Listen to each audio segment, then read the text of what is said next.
Hello बच्चों, let's see the question. And question says that core cambium and vascular cambium in vascular bundles of dicots are. तो यहाँ पर questions पूछा जा रहा है कि ये जो कॉर कैम्बियम है और वैस्कुलर कैम्बियम जो है डाइकोट्स में, ये किस प्रकार का मेरिस्टेमेटिक टिश्यू है। तो चलिए समझते हैं इसको। हम लोग पहले की कॉन्सेप्ट समझते हैं इसको, इसके बाद हम इसका आंसर निकालते हैं। की कॉन्सेप्ट में पढ़ते हैं, ये जो कॉर्क कैम्बियम होता है और ये वैस्कुलर कैम्बियम, दो तरह का कैम्बियम ये बनता है आफ्टर प्राइमरी ग्रोथ। यानी कि ये दोनों जो कैम्बियम है, इसका जो फॉर्मेशन होता है, फॉर्मेशन ड्यूरिंग सेकेंडरी ग्रोथ, जब प्लांट में सेकेंडरी ग्रोथ होता है ना, आफ्टर प्राइमरी ग्रोथ।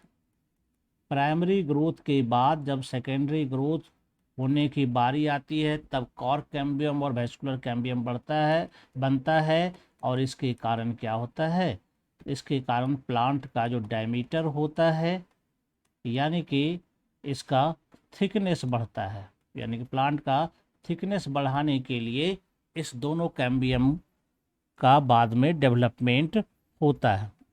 ये दोनों कैम्बियम जो है, ये दोनों जो कैम्बियम है, बोथ कैम्बियम, यह जो है यह लैटरल मेरिस्टेम होता है। यानी कि बाद में यह डेवलप होता है। यह लैटरल मेरिस्टेम है, यानी कि सेकेंडरी मेरिस्टेम होता है ना। प्राइमरी मेरिस्टेम में एपिकल मेरिस्टेम और इंटरकैलरी मेरिस्टेम होता है, जो प्लांट के लेंथ को बढ़ाता है। लेकिन लैटरल मेरिस्टेम क्या करता है, यह थिकनेस को बढ़ाता है ना। बाद में ये क्या होता है कि पहले जो है ये वैस्कुलर कैम्बियम डेवलप होता है। वैस्कुलर कैम्बियम डेवलप होगा इन सेंट्रल रीजन, जिसके कारण वहाँ पर सेकेंडरी जाइलम और सेकेंडरी फ्लोएम बनता है।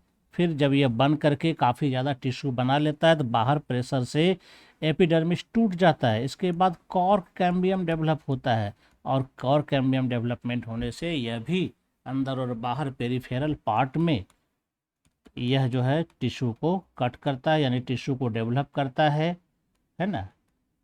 पेरिफेरल पार्ट में इससे प्लांट का थिकनेस बढ़ता है, एपिडर्मिस खत्म हो जाता है, और एक प्रोटेक्टिव लेयर जो है प्लांट में पेरिडर्म यानी कि बार्क के रूप में तैयार होता है।